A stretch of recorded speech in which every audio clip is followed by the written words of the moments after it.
Kama ni mara yako ya kwanza unatembelea chaneli yetu ya Top 5 Media, tunakuomba ubonyeze neno subscribe, kisha kwa chini itatokea alama ya kengele. Tunakuomba ubonyeze kengele hiyo ili uwe wa kwanza kupokea taarifa katika chaneli yetu. Asante. Mchezo mkubwa wa ligi kuu soka Tanzania bara, mechi ya mzunguko wa 20 kwa mwaka 2025 2026 ambao tumetoka kutazama tarehe 3 ya mwezi wa 5 mwaka 2026, ni mchezo ambao ulikutanisha timu ya soka ya Simba Sports Club dhidi ya kikosi cha timu ya soka Yanga, mchezo ambao kwa upande mwingine umepewa hadhi ya Kariakoo Derby. Fahamu mchezo huu umeweza kumalizika kwa timu hizi kuweza kugawana alama moja moja. Hii ni kutokana na mchezo huu ulimalizika kwa sare ya mabao 2-2 kati ya kikosi cha timu ya soka ya Simba dhidi ya kikosi cha timu ya soka ya Yanga Sports Club. Fahamu katika mchezo huu tunashuhudia katika kipindi cha kwanza klabu ya soka ya Simba ndio waliokuwa kwanza kupata bao, wakianza vizuri mchezo, kwa sababu tunashuhudia katika dakika ya 3 kupitia kwa Clatous Chama aliweza kumtengenezea nafasi nzuri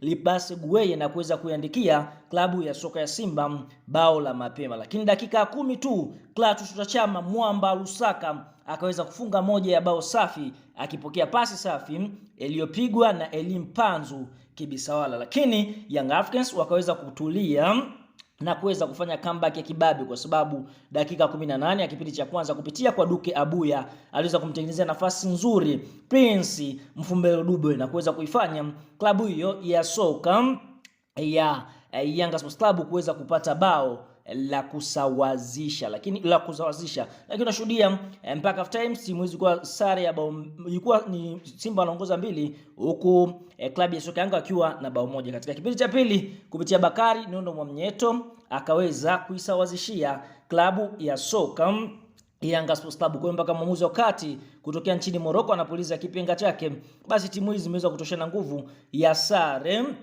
ya bao 2-2, lakini kila timu imeweza kuondoka na alama moja moja. Sasa fahamu, mara baada ya mchezo huu kumalizika, tunaona kuna matukio mengi tata ambayo yaliweza kujitokeza katika mchezo huu. Kwa hiyo watu wengi wanataka kupata ufafanuzi zaidi kuhusiana na matukio hayo, ni kipi ambacho kitakwenda kutokea katika mchezo huu wa Simba dhidi ya Yanga Sports Club. Fahamu tukio tata la kwanza ambalo lilikuwa na utata ni kuhusiana na goli ambalo alifunga Clatous Chama, goli la tikitaka, ambapo kuna baadhi ya mashabiki wa soka nchini Tanzania wanasema kwamba goli lile lilikuwa ni offside, ni kutokana na mchezaji Clatous Chama kubakia katika eneo la golikipa wa klabu ya soka Yanga akiwa free, yani mwenyewe. Sasa kwa mujibu wa offside, sheria za offside zikoje? Wakati Elim Panzu anapiga ile pasi kumwelekea mchezaji Clatous Chama, basi Chama alikuwa katikati ya beki Bakari Nondo Mwamnyeto na Ibei Muhammad Baka. Kwa hiyo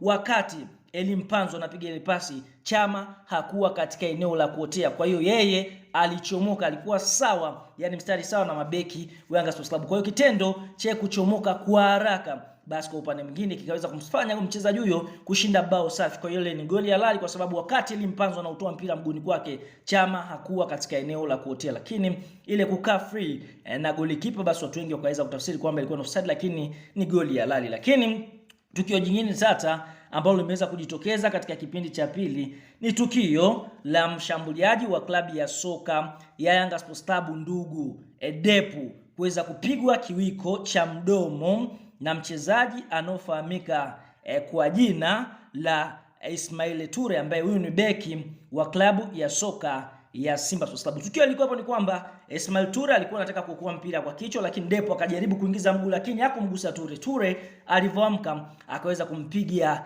kipepsi cha makusudi. Kwa hiyo tukio hili kupitia kamati ya saa 72 watakwenda kukaa chini, kwa sababu watakupitia katika mitandao ya kijamii Yanga Sports Club wameweza kuliposti tukio hili wakisubiri kuona ni nini ambacho bodi watakwenda kuamua. Kwa hiyo wanataka kuona mchezaji huyo naye pia akifungiwa. Hii ni kutokana na kucheza mchezo ambao haukuwa wa kiungwana kwa mchezaji wao ambaye ni Depo. Kwa hiyo tunaona kwa upande mwingine ili tukio moja kwa moja litakwenda kuchunguzwa na bodi ya ligi kuu Tanzania bara.